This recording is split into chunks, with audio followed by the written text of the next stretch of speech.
our guy, Wes Hodkiewicz. Packers.com, senior writer. What are you laughing at, Wes? That was quick.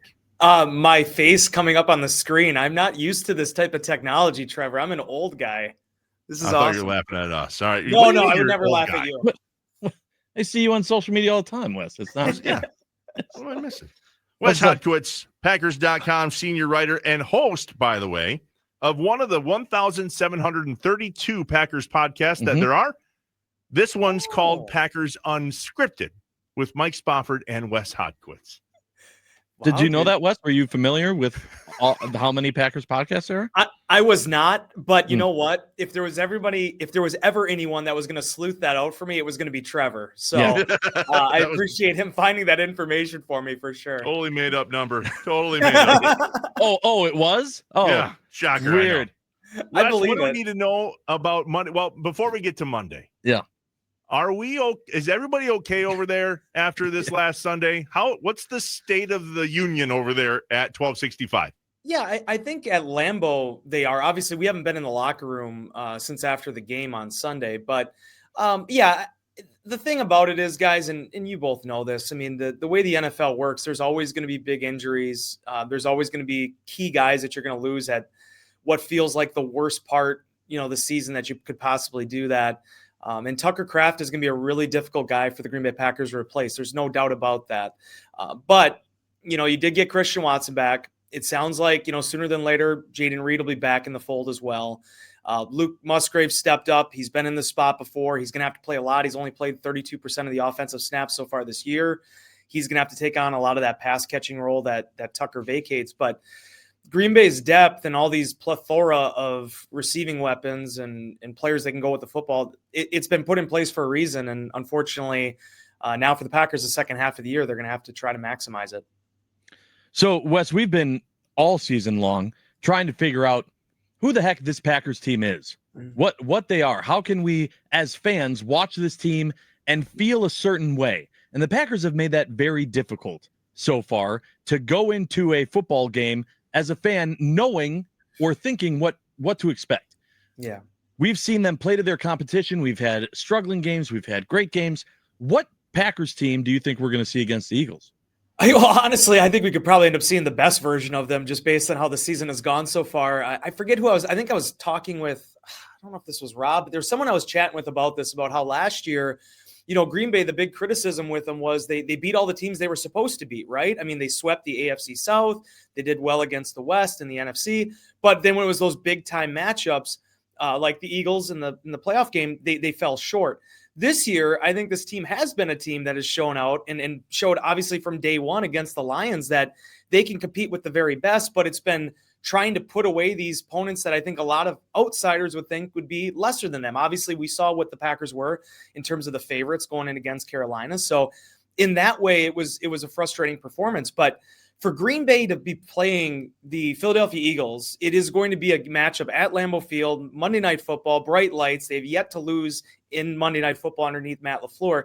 This has been the type of matchup that they've risen for. The challenge for them is going to be that you're going against a team that has been very stingy with the giveaways. I think there's only been 3 so far this year from Philly. That's number 1 in the league.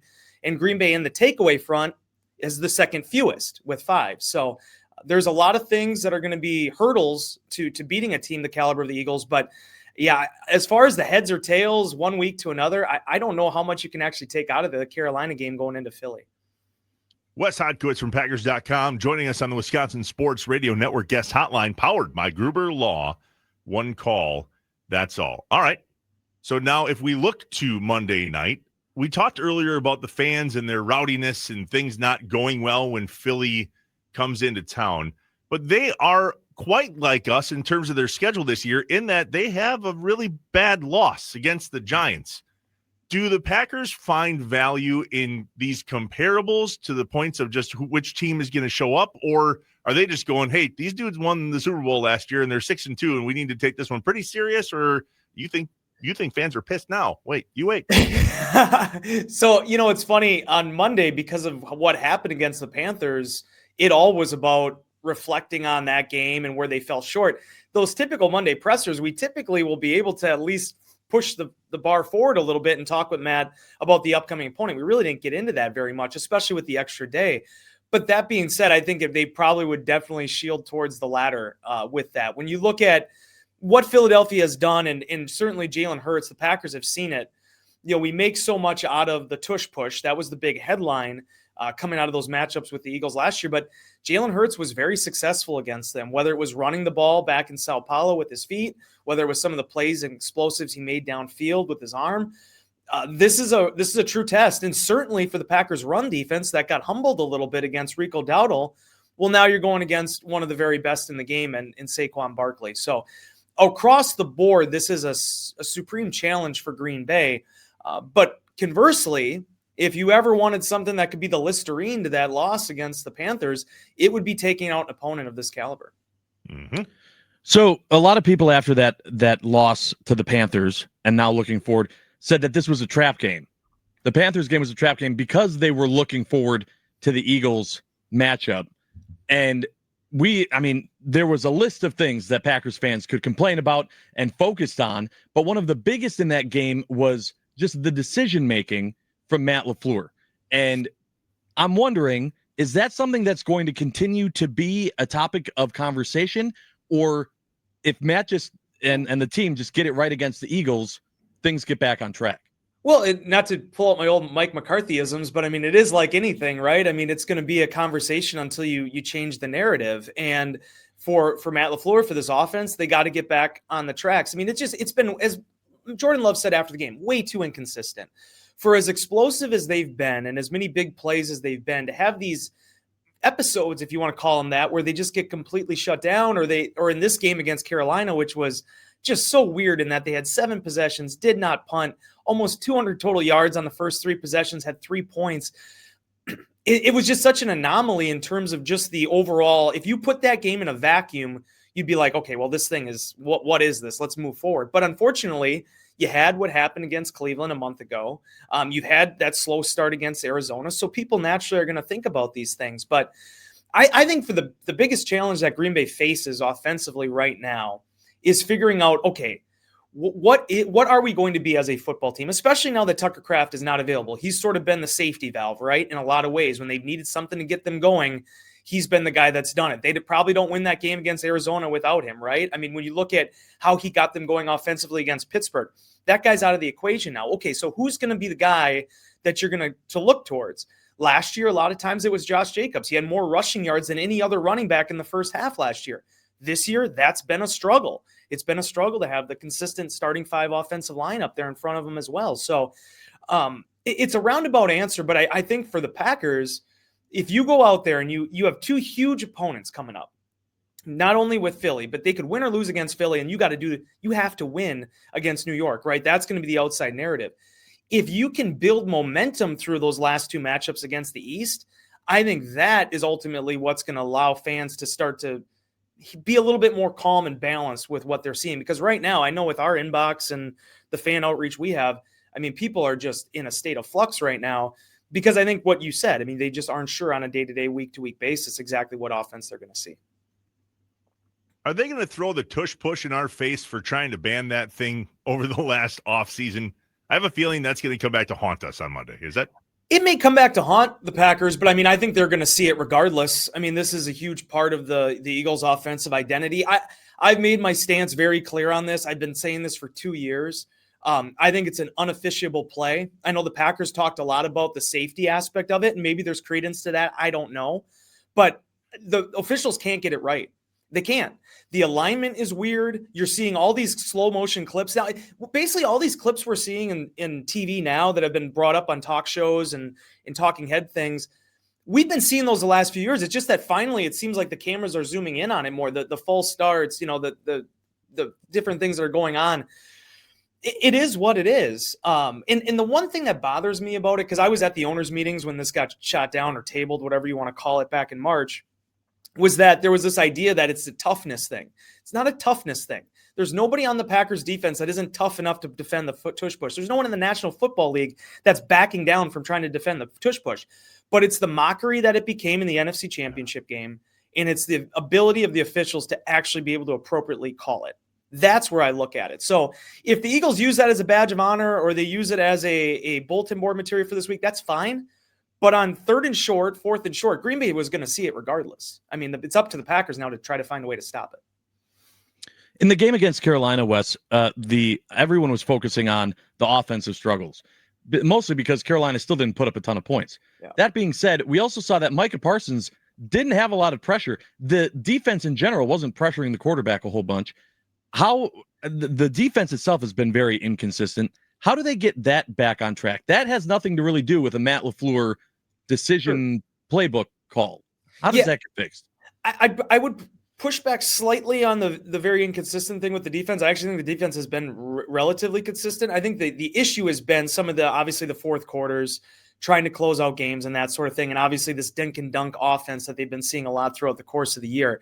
The challenge with Carolina was Bryce Young dropped back 20 times. And if you go back and look at the 21 pass rushing snaps that Parsons took in that game, I mean, the guy's seeing an unbelievable amount of bodies being thrown at him to defend him. The challenge has always been, since the very beginning of the season, if Parsons is getting that much attention, who's taking advantage of it? Green Bay didn't take advantage of it. They only had 2 quarterback hits on Young. One of them was the strip sack that Carolina ended up being able to jump on top of. The key, though, when you bring back the consistency piece, is being able drive in and drive out to feel like you're going to be able to impose your will the way that they did the first couple weeks of the season. I think that somewhat in the last couple games has been, I don't want to say lost, but you're losing that a little bit because of how offenses are attacking Green Bay. I thought Jeff Hafley handled this question really well because he was asked about, the way that teams are going at them.